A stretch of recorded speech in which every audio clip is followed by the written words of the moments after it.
Morning everyone, welcome back to the channel to our new blog. সকাল সকাল ঘুম থেকে উঠে এদিকে চা করে নিয়েছি আমি। চা আমার দিকে কমপ্লিট, আর এদিকে বসিয়েছি খিচুড়ি। আর নিচে আমাদের রকি ভাই চলে এসছে। আমাদের গাড়িটা সার্ভিসিং এর ডেট রয়েছে, দেখতে দেখতে 6 মাস কেটে গেল, বুঝতেই পারলাম না। প্রথমবার সার্ভিসিং এর সময় রকি এসেছিল নিতে, এইবারও দেখছি রকি এসছে নিতে। যাই ও গিয়েছে নিচে একটু গাড়িটা বের করে দিতে। আমি তো যাওয়ার ছিলাম না, শরীরটাকে আমার একটু ঠান্ডা ঠান্ডা লাগছে। তো ওকে বললাম তুমি চলে যাও, যেহেতু আজকে ছুটি রয়েছে। ও বলে তুমি আবার বাড়িতে বসে বসে কি করবে, চলো দুজনে যাই। আমি বললাম আমার এডিটও করতে রয়েছে, সাথে ল্যাপটপ নিয়ে নাও, যদি টাইম হয় তো ওখানে বসে এডিট করে নেবে। তাই আমি ল্যাপটপ আর চার্জারটা সাথে নিয়ে নিয়েছি, যদি মনে হয় তো ওখানে একটু এডিট করবো বসে, নাহলে আবার বাড়ি এসে করবো। খিচুড়ি হয়ে গেছে, বলেছিল 10টায় আসবে, একদম ঠিক 10টায় চলে এসছে। গরম গরম খিচুড়ি এখন আমাকে প্যাক করতে হবে। খায়ও না এত সকাল সকাল, তাই জন্য আমাকে এখন প্যাক করে নিতে হবে এটাকে।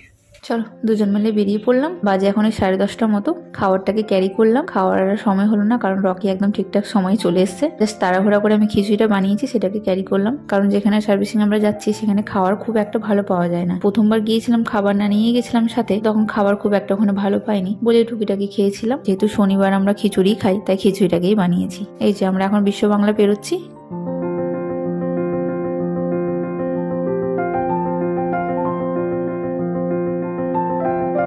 ওইখান দিয়ে 800 মিটার দূরে গেলে ভালো ভালো জায়গা আছে।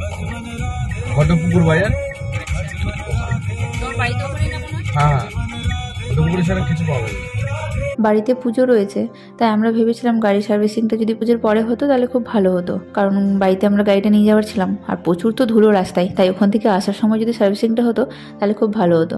কিন্তু যাই হোক, যেদিন ডেট রয়েছে সেই ডেটেই হবে। ডেট থেকে খুব যত তুমি 4 দিন 5 দিন লেট করতে পারো, এর ঊর্ধ্বে না। যাই হোক, তো যেহেতু টাইম হয়ে গেছিলো, তো আবার আজকের ডেটটাও সিরিয়াল করেছিল। আজকে আমরা সার্ভিসিং করিয়ে, কালকে সানডে রয়েছে, কালকে আমরা যাবো বাড়ি। পৌঁছেও গেছি আমরা এখানে। আসতে ওই 1.5 ঘন্টা মতো লাগলো। যাই হোক, আমরা এখানে পৌঁছেও গেছি। ওই 1.5 ঘন্টা মতো লাগলো এখানে আসতে। রাস্তায় ভীষণ ধুলো। রকি ভাই যাচ্ছে এখন আমাদেরকে ছেড়ে দিয়ে। এই অবস্থা দেখো, পুরো ধুলোতে ভরে গেছে। আর আমি বসে বসে এখানে রিসেপশনে একটু ওয়েট করছিলাম। তারপরে দেখছি গাড়িকে আমাদের জামা কাপড় পরিয়ে দিয়েছে পরিষ্কার করবে বলে, যাতে এগুলোতে নোংরা না লেগে যায়, তাই জন্য এসব পরিয়ে দিয়েছে। এগুলোর জন্য আবার এক্সট্রা চার্জও নিচ্ছে ওনারা। গাড়ির আমাদের এদিক থেকে ধুলাই চলছে। এদের যে জলের স্পিড, অনেক সময় বাড়িতে যখন ধুলো হয়ে যায় তখন আমরা ধোয়ার চেষ্টা করি, তবে ওই পাইপের জলের স্পিডে নোংরাটা খুব একটা ক্লিন হয় না। ওই হাত দিয়ে ঘুষে ঘুষে পরিষ্কার করতে হয়। কিন্তু এখানকার যে জলের স্পিড, মনে হচ্ছে জলের স্পিডেই পুরো ধুলো ক্লিন হয়ে যাবে।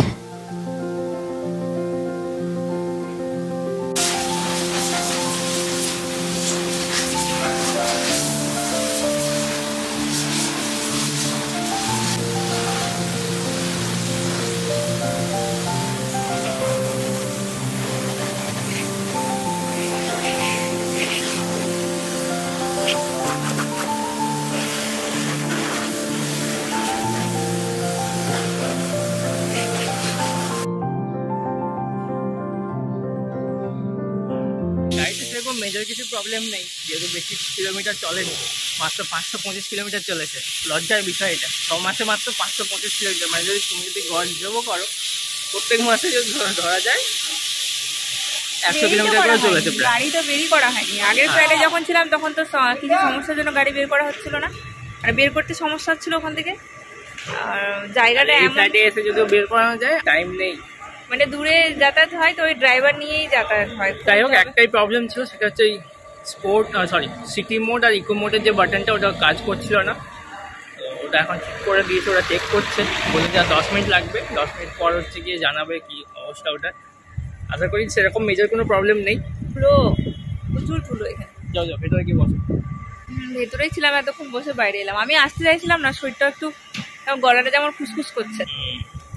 ও একা আর আসবে না, চলো কি চলো, একটা গরম গরম চায়ের দরকার ছিল। যাও কফি খাও। দিল, কফি খেয়েছি। A few moments later. গাড়িটা আমাদের ক্লিন করতে করতে লাঞ্চের টাইম হয়ে গেছিলো, তাই সবাই মিলে লাঞ্চ করতে গিয়েছে। আর আমরা যদি খিচুড়িটা ক্যারি করেছিলাম, তাই ওকে খেতে দিয়েছি এখানে। ওর খাওয়া হলে আমি খাবো। তারপর গাড়িটার হাফ কাজ বাকি রয়েছে, ওইটা কমপ্লিট হলে আমরা বাড়ি যেতে পারবো। সবাই লাঞ্চ করে 10 মিনিট মতো হয়তো রেস্ট করছে, আর ও আগে থেকে এসে দাঁড়িয়ে আছে, কখন ওর গাড়ির কাজ হবে ও বাড়ি যাবে। গাড়ি হলো ধোয়া? না না, এই তো খাওয়া দাওয়া কমপ্লিট হলো সবার। ভিতরে রেখে চলে এসছে, আমি একা একা বসে বোর হচ্ছে, চলে এসছি বাইরে। কেন, তুমি তো বাজেট দেখছিলে? নিউজ দেখছিলাম একটু বসে বসে। না, তোমার জল নিয়ে এসছি। Thank you. কত গাড়ি, ধুলোই ভর্তি।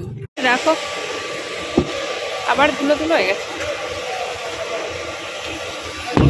তো হয়ে গেছে গাড়ির সমস্ত কাজ, আমরা এখন এখান থেকে বেরোবো। ও গেছে একটু ওয়াশরুম, এলেই বেরোবো।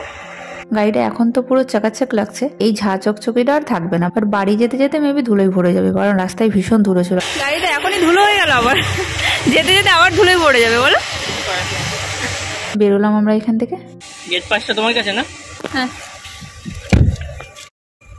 আগেরবার যখন এসেছিলাম তখন রকি নিয়ে এসেছিল আর নিয়েও গেছিল রকি, কিন্তু এবারে রকি অন্য কাজে ব্যস্ত বলে একটা কাকু আমাদেরকে এখন বাড়ি নিয়ে যাচ্ছে। যেহেতু আমাদের সার্ভিসিং এখন ফ্রি রয়েছে, তাই ওনারা নিজে থেকে পিক আপ করেছিল, আবার রাখতেও যাচ্ছে। আমাদের এসডি বাবু এখন বাড়ির আশেপাশেই চালাচ্ছে, মেন রোডে খুব একটা চালাচ্ছে না। এখন দূরে কোথাও গেলে আমরা ড্রাইভার বুক করে দিই, আশেপাশে নিয়ে বেরোলে ও নিজে থেকেই চালায়। আর যখন সার্ভিসিং এর ডেট থাকে তখন তো ইনারাই যায়, নিয়ে আসেন, আবার রাখতেও যান। আর মনে হয় একটা সার্ভিসিং ফ্রি রয়েছে, বাকি আমাদেরকে নিজে থেকেই তখন করাতে হবে। আর এখন ঠান্ডা গরম ওয়েদার, আমার একটুতে এখন ঠান্ডা লেগে যাচ্ছে। এমনিতেই ঠান্ডা লেগেছিল, উপর থেকে পুরো রাস্তা ও এসি চালিয়ে এসছে, আবার এসি চালিয়ে যাচ্ছে। গলা পুরো অবস্থা খারাপ আমার আজকে।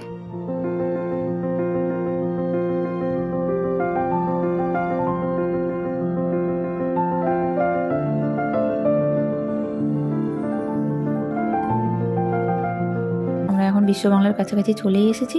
যেতে মনে হচ্ছে বেশিক্ষণ টাইম লেগেছিল, আসার সময় মনে হচ্ছে তাড়াতাড়ি চলে এলাম।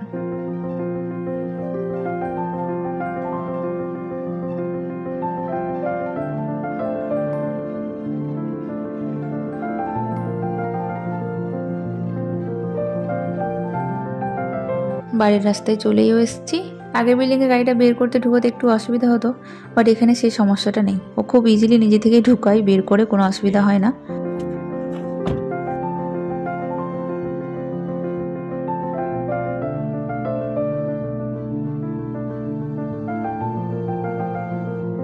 A few moments later.